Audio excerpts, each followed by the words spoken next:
Bonjour à tous, nous voilà donc pour l'épisode 4 de la saison 1 de Black Sails. Donc, eh bien, je vais laisser la parole à notre cher Xana qui est en différé aujourd'hui. Et c'est Bon parti. alors, pour Black Sails, épisode 4, bon, assez neutre. Grosso merdo, qu'est-ce qui se passe dans cet épisode? Bon, bah, c'est Billy qui devient contremaître à la place de Gates, parce que Gates, il doit s'occuper de l'autre équipage. Et bah, du coup, bah, il galère un peu, parce qu'il galère un peu à faire état de son autorité, parce que, eh ben, il y en a qui trouvent que c'est toujours un larbin de Flint comme Gates. Ils essayent de nettoyer la coque, donc du coup, ils doivent attacher le bateau à des palmiers pour le faire incliner. Seulement pas de bol, il y a un duo qui se gourde de palmiers, ce qui fait que Billy leur demande de changer, ils le font pas. Résultat, au bout d'un moment, va y avoir un accident qui va coûter la vie à quelques membres de passagers. Enfin, il y en a un qui va perdre ses jambes et il y en a un qui va être écrasé sous la coque. Voilà. Donc lui, il est un peu désemparé, il est un peu perdu, il sait pas trop quoi faire. Il y a Gates qui essaye un peu de l'aider, de le rassurer. Ouais, c'est pas trop mal. La partie sur Billy est pas trop mal. Il y a une partie vite fait avec John et Flint où John essaye de sympathiser avec Flint qui lui dit non mais attends, non mais tu cuisines comme une quiche en fait. Attends, bon, attends. Tu vas prendre un autre cochon et tu vas faire exactement ce que je te dis, hein, parce que sinon ça va pas le faire. Voilà, ce genre de truc.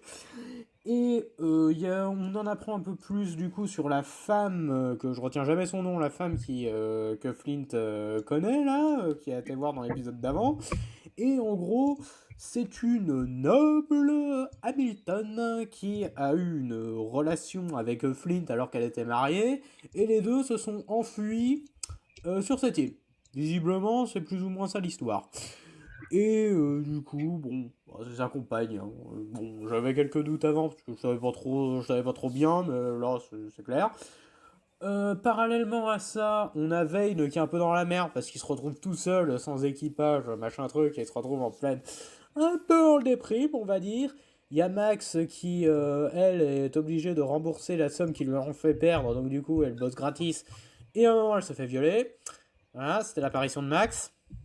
Ouais. Et du coup, quoi d'autre à dire? Qu'est-ce que je peux dire d'autre sur cet épisode? Oui, il y a Eleanor Guthrie qui doit négocier avec un gros bonnet de la marine qui est un sbire de son grand-père pour des canons. Et il y a son valet, Monsieur Scott, qui lui dit non, non, mais lui, faut pas trop le vexer parce que lui, si on l'énerve, il va rameuter votre grand-père et votre grand-père, s'il se retourne contre nous, on est dans la merde. En gros, c'est ça plus ou moins l'histoire. Et grâce à son père, ils arrivent plus ou moins à le faire accepter. Seulement, problème, c'est que quand il doit délivrer les canons à la toute fin de l'épisode, eh ben il le fait pas, il se barre.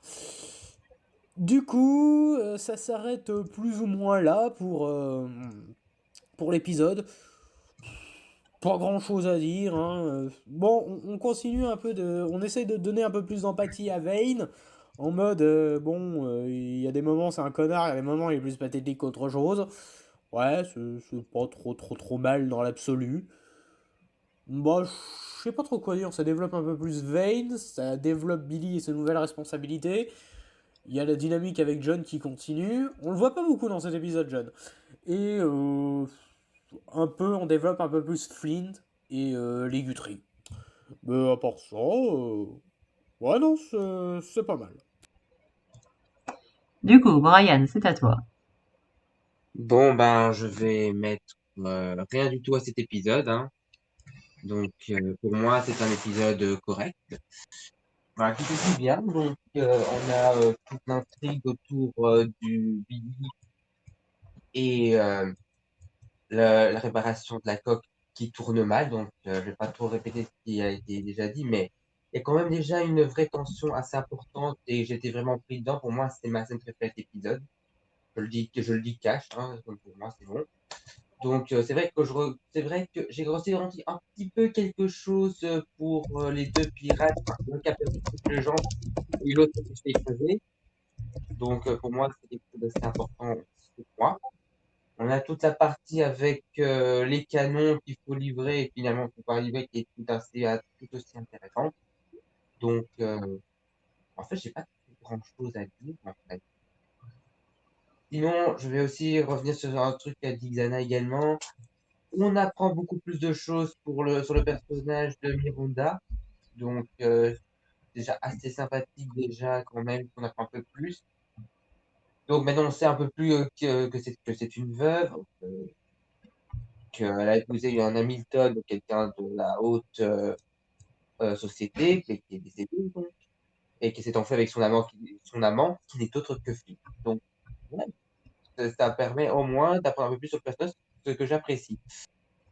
Donc et encore la partie concernant Veil, elle est tout aussi intéressante. J'avoue que j'avais un petit peu peur concernant la présence d'Eleanor au camp de Veil, mais si ça s'avérait être un rêve.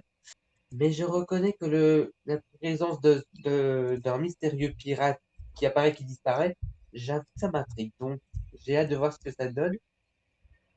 Et ouais, je pense que j'ai rien de plus à rajouter. Donc, voilà. C'était des hallucinations, Brian. Oui, mais j'avais compris. Non mais le pirate aussi. Merde! J'avais compris. Ah, bon, voilà. Si tu veux que je te dise plus, donc voilà. Tu le comprends en fait, tu le comprends au moment où quand Eleanor de l'hallucination lui dit si tu tellement tu n'étais pas aussi effrayé, c'est que sa voix change, tu comprends. Ouais. Du coup, Henri, c'est à toi. Alors j'ai longuement hésité, mais je vais donner un pouce bleu pour cet épisode. Alors, je n'ai pas vraiment grand-chose à redire à part le fait que tout l'épisode, personnellement, j'ai été pris en haleine avec le fait que deux membres de l'équipage ont mal mis le mât, enfin, ont mal accroché à un mauvais pamier. Et du coup, je me demandais quand est-ce que ça allait foutre la merde dans le truc. Même si je m'attendais à bien pire que juste une personne écrasée et une personne amputée, vu comment le build-up était important durant l'épisode.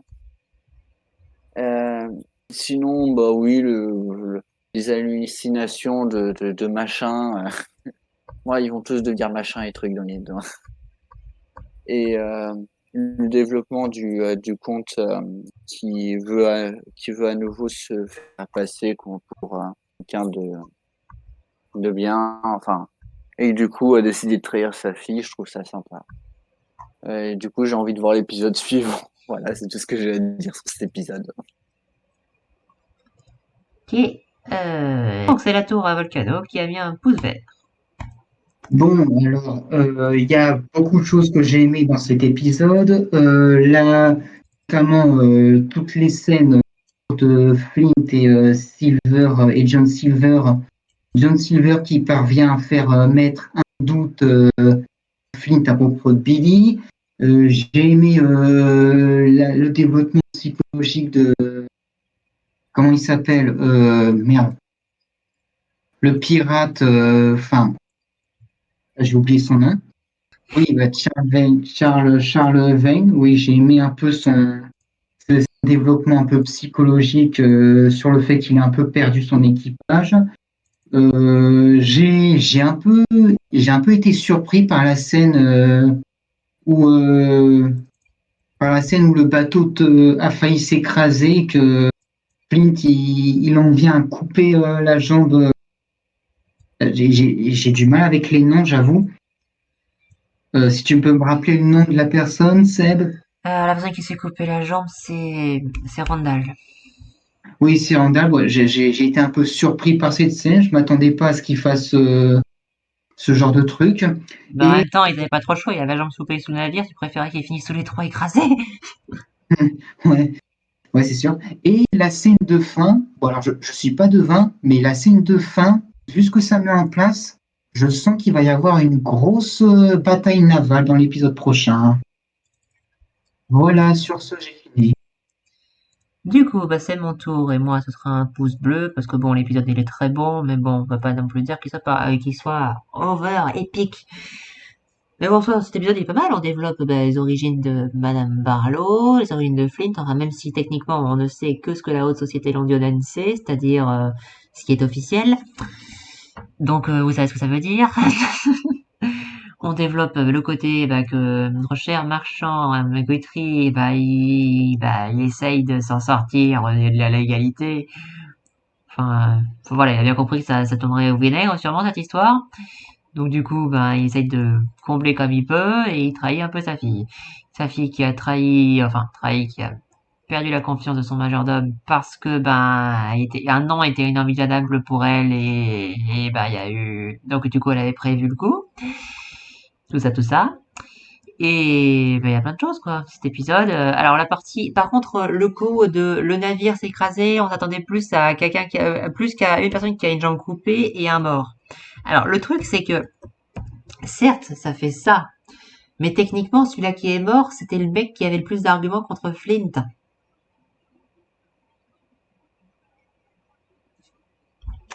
Voilà. Donc c'est pas rien. Enfin, après, il y a tout un tas d'autres détails, mais bon, là, l'épisode c'est 1 heure, j'ai du mal à me souvenir de tous les détails, et en plus, moi qui ai vu la série 3 fois, j'ai tendance à mélanger d'autres épisodes, alors il faut mieux pas que je le dise trop. Voilà, voilà. Sinon, bon, voilà, c'était un très bon épisode, il développe, et dans l'épisode prochain, on aura sûrement une bonne bataille navale, ou en tout cas, un truc qui y ressemble. Sur ce, si personne n'a quelque chose à rajouter, personne? J'ai rien rajouté. Je pense que tout a été dit, je pense, hein. Eh bien, un bon épisode où on a Silver qui passe en avant, qui revient passe en avant, on a Vane qui en fait, elle l'a détruit parce elle lui a pas fait seulement perdre son équipage. Elle lui a fait perdre toute possibilité de survie. Elle l'a détruit.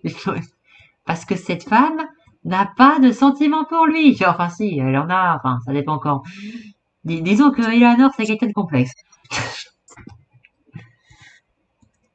Voilà, voilà. Et voilà. Enfin bref. On en saura plus et moi j'ai pas envie de dire parce que je voudrais dire je dirai pas beaucoup de choses parce que j'ai trop peur de spoiler. Mais voilà. Sur ce, à la prochaine, on vous invite à aller voir la vidéo de Mayo et alors je crois à demain mais je suis pas sûr. Salut. Salut!